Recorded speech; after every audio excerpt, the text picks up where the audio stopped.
Pemirsa, masih bersama Indonesia Lawyers Club. Pak Tito katanya mau nambahkan? Iya, Pak Karni. Saya ingin menambahkan mengenai masalah aturan bisnis tadi bagi anggota Polri. Tadi Pak Karni menanyakan bagaimana rekan kita LS yang mungkin bertahun-tahun bisnis sehingga akhirnya mendapatkan jumlah angka yang cukup fantastis untuk sekelas mungkin pangkatnya begitu Pak ya. Saya kalau tadi Bapak mengatakan mungkin karena ada peluang diberikan yang lain, saya melihatnya dari sudut pandang yang lain. Dan itu dari sudut pandang aturan hukumnya, legalnya Pak. Kalau kita lihat bahwa semenjak Polri mandiri itu memang diatur oleh PP nomor 2 tahun 2003 tentang peraturan disiplin anggota Polri. Pasal 5 tadi sudah dijelaskan oleh rekan saya, Brigjen Boy. Sebenarnya ada 3 poin di sini yang berhubungan, yang diterjemahkan ada hubungannya dengan aktivitas bisnis. Poin D, bekerja sama dengan orang lain di dalam atau di luar lingkungan kerja dengan tujuan untuk memperoleh keuntungan pribadi, golongan, pihak lain yang secara langsung atau tidak langsung merugikan kepentingan negara. Nah, ini bahasanya debatable nih Pak, interpretable. Ini dapat diterjemahkan oleh setiap orang nih Pak. Merugikan kepentingan negara, artinya sepanjang tidak merugikan kepentingan negara, berhubungan dengan pihak orang lain, mendapatkan keuntungan, buka warung misalnya, boleh. Kemudian yang kedua adalah bertindak selaku perantara bagi pengusaha atau golongan untuk mendapatkan pekerjaan atau pesanan dari kantor instansi Polri demi kepentingan pribadi. Kasarnya ngomong ini menjadi maklar Pak. Untuk proyek dalam Polri itu nggak boleh. 2. Yang ketiga adalah memiliki saham atau modal dalam perusahaan yang kegiatan usahanya berada dalam ruang lingkup kekuasaannya. Ruang lingkup kekuasaannya ini kata-kata yang sangat debatable juga, interpretable juga Pak. Semua orang mungkin berbeda penafsirannya. Oh ini nggak masuk lingkup kekuasaan saya. Ini tidak, berarti saya boleh bisnis. Nah saya melihat dengan adanya gray area, adanya kata-kata yang tidak eksplisit Pak ya. Implisit kita menerjemahkan boleh atau tidak boleh berbisnis. Inilah yang saya kira yang jadi salah satu faktor membuka peluang bagi LS, rekan kita LS ini mungkin dia untuk melakukan bisnis ini Pak. Nah tapi kalau kami melihat dari sudut pandang khusus case rekan kita LS, merugikan kepentingan negara ya berhubungan dengan BBM, berhubungan dengan yang kayu yang sangat berhubungan dengan sumber daya alam negara, saya kira ini dapat diterjemahkan bagi penyidik merugikan kepentingan negara. Lingkup kekuasaannya ya harusnya sebagai polisi mengawasi BBM dan dan kayu tersebut. Ini mungkin juga akan dapat melanggar potensi Pak. Nah, yang ingin saya tegaskan di sini Pak, bisnis yang dikerjakan oleh rekan kita LS ini Pak, itu bukanlah representasi dari jajaran Polda Papua. Inilah satu orang, Polda Papua memiliki 14.000 orang. Pak Karni kalau datang, jangan datang ke Sorong atau datang ke Jayapura Pak. Tolong sekali-sekali datang ke daerah gunung, daerah terpencil, Yahukimo, Puncak Jaya, Pegunungan Bintang. Di Jawa mungkin masyarakat demo kalau naiknya 12.000 Pak bensin Pak. Tapi di Puncak Jaya bensin 50.000, 40.000. Kalau ada penembakan, itu pesawat tidak ada yang naik karena semua BBM diangkut dengan pesawat 200.000 Pak. 100.000 per liter. Beras bisa sampai 100.000 per liter kalau ada insiden. Sedangkan anggota Polri gajinya segitu, 3 juta, 4 juta, mana mungkin akan bisa survive untuk itu. Oleh karena itu mereka mencari peluang. Peluangnya ya misalnya bisnis, dia lihat ada lahan kosong, kemudian dia bertani, kemudian membeli hasil-hasil sayuran masyarakat, dan setelah itu menjual ke market dengan harga mendapatkan margin. Ini banyak Pak. Dan saya kira kasus seperti yang terjadi dengan rekan kita LS ini Pak, sekali lagi bukan representasi daripada seluruh anggota Polda Papua, apalagi anggota Polri. Anggota Polri, Polda Papua masih banyak yang mereka hidup prihatin, dan banyak jasa mereka bertarung dengan nyawa untuk mereka di lapangan Pak, untuk melakukan hal-hal yang terbaik untuk bukan hanya bagi Polri, tapi bangsa dan negara Pak. Saya kira demikian Pak. Terima kasih.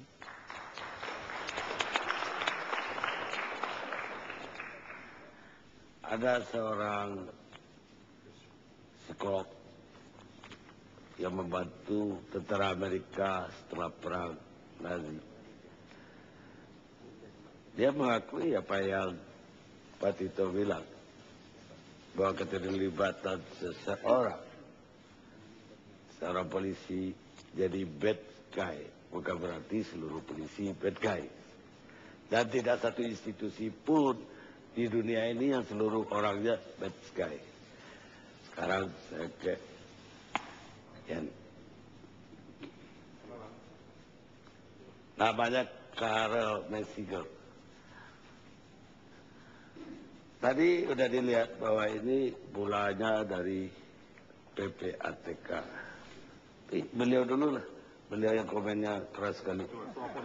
Ketua Komisi 3. Komen yang mana tuh, Bang Nabi? Bilang PPATK genit itu apa dasarnya? Iya, sebenarnya ini masalah sudah lama. Kami dalam raker dengan PPATK juga sudah pernah mengingatkan bahwa jangan terlalu mudah mengumbar informasi-informasi kepada publik terkait dengan aliran dana, karena itu masuk sebenarnya PPATK itu mendukung penegakan hukum.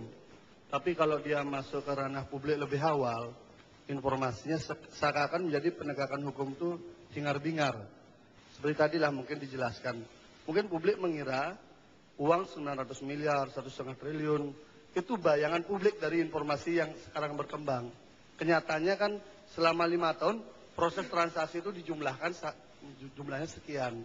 Inilah kemudian saya anggap PPATK menjadi agak genit dalam konteks menjalankan tugasnya. Kedepannya saya harapkan kembali saja. Saya justru khawatir ketika PPATK meminta kewenangan untuk penyidikan juga, alangkah hingar-bingarnya nanti PPATK melakukan penyidikan dengan konsep seperti itu agak rumit bagi kita. Jadi menurut Anda PPATK yang membocorkan ke media? Sederhananya begini, informasi itu datangnya dari mana? Kan pertama kali tentu hasil daripada telusuran PPATK. Berarti misalnya yang terakhir kita dengar ketika ada 40 perempuan gitu misalnya. Jadi kan ini menjadi tidak fokus kita di dalam proses penegakan hukum. Karena apa? Lebih ramai di luar daripada proses itu. Sebenarnya yang namanya penegakan hukum itu peradilannya biar terbuka. Di peradilan lah itu dibuka semua. Tidak di proses awal. Masalah kemudian PPATK mengatakan bahwa bukan kami yang menyampaikan itu dan sebagainya. Tapi datanya kan dari situ. Berarti proses pemberian data kepada para penegak hukum ini belum steril. Ini harus dijaga sistemnya. Kalau PPATK memberikan data kepada Polri, harus dibikin mekanisme biar kalau bocor di mana ketahuan. Kalau PPATK memberikan data kepada KPK, harus dibuat sistemnya, kalau bocor di mana ketahuan. Karena apa? Karena memang diatur, ada implikasi pidana di situ. Di pasal 11 kan sudah diatur di situ. Jadi, ya 4 tahun penjara itu membocorkan. Ya, artinya, tapi jangan-jangan bocornya dari Mabes Polri sendiri. Artinya kalau sistemnya itu berjalan, saya kira akan ketahuan. PPATK bisa menggunakan kewenangannya untuk menelusuri itu, kemudian memproses itu secara pidana kan. Karena kalau memang kemudian PPATK menjadi lembaga yang mengumbar informasi sangat berbahaya. Karena sistem PPATK dibangun kembali untuk ke itu. ada 40 aliran dana ke perempuan tadi. Itu kan bisa terjadi begini ya. Saya kasih Gabriel gitu. Ya. Cek. Lah ceknya diuangkan Gabriel. Tapi dia nggak punya rekening. Ya. Dia kasih adik perempuannya yang uangkan. Betul. Bisa terjadi begitu kan? Bisa. Tetapi stigma yang muncul dari informasi 40 wanita kan berbeda di mata publik jadinya.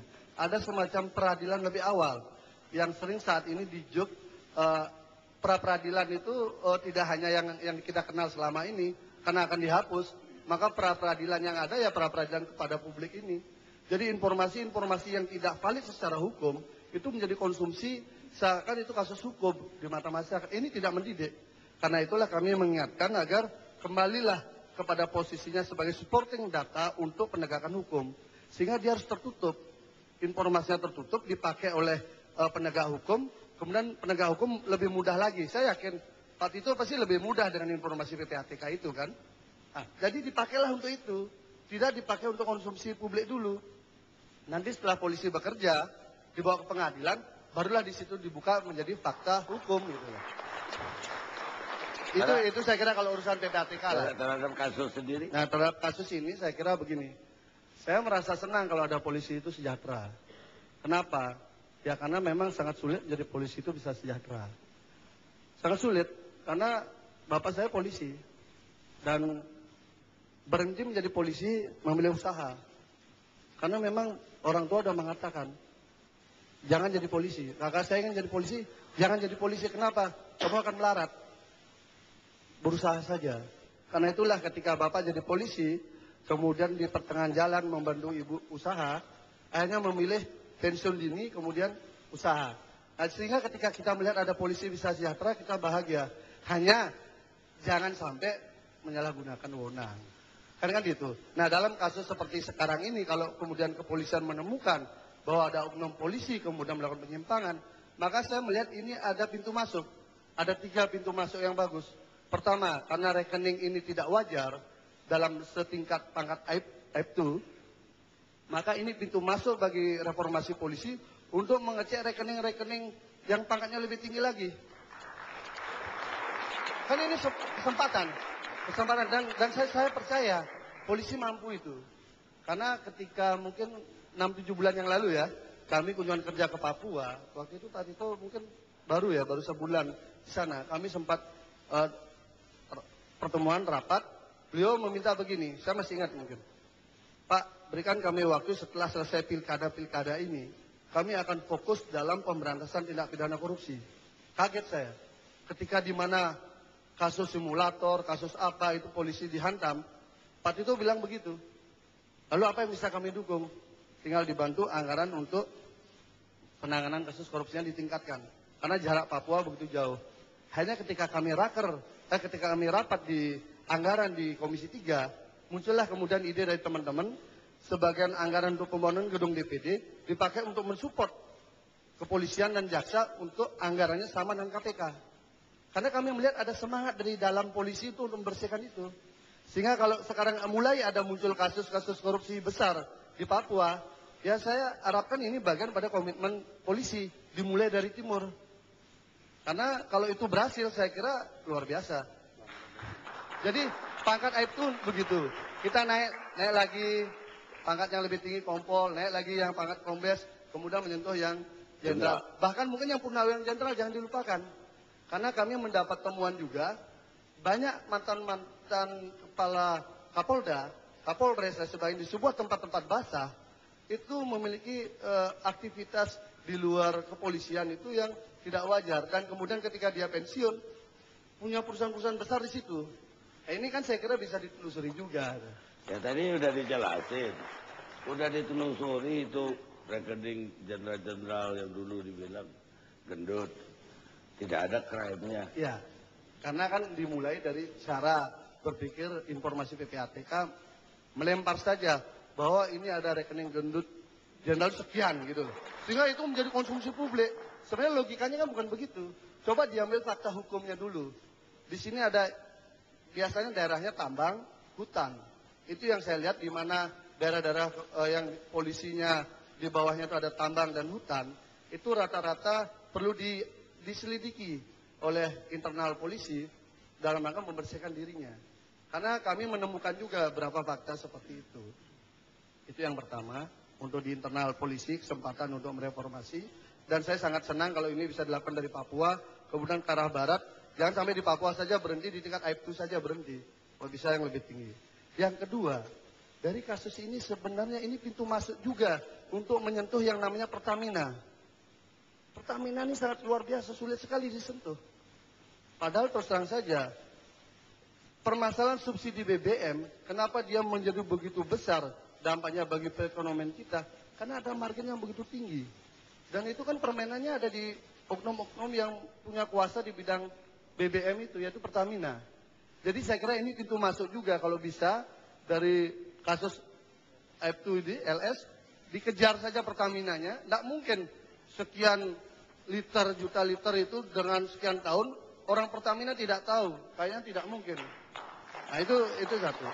Yang kedua, soal masalah kehutanan, kayu. Sudahlah, tidak mungkin orang kehutanan tidak tahu. Jadi kesempatan juga di sini kita masuk. Jadi dari kasus yang kecil ini, dari pangkat kasus besar, dari seseorang berpangkat kecil ini, kita bisa bongkar langsung banyak sekali gitu. Saya kira di situ Bang Karni. Itu hikmahnya ya. Hikmah yang harus dibuktikan oleh polisi. Sehingga daripada kasus ini diambil alih oleh KPK kan lebih baik KPK mensupervisi, polisi membersihkan, itu jauh lebih bagus dan saya yakin mampu. Kita lihat tujuan.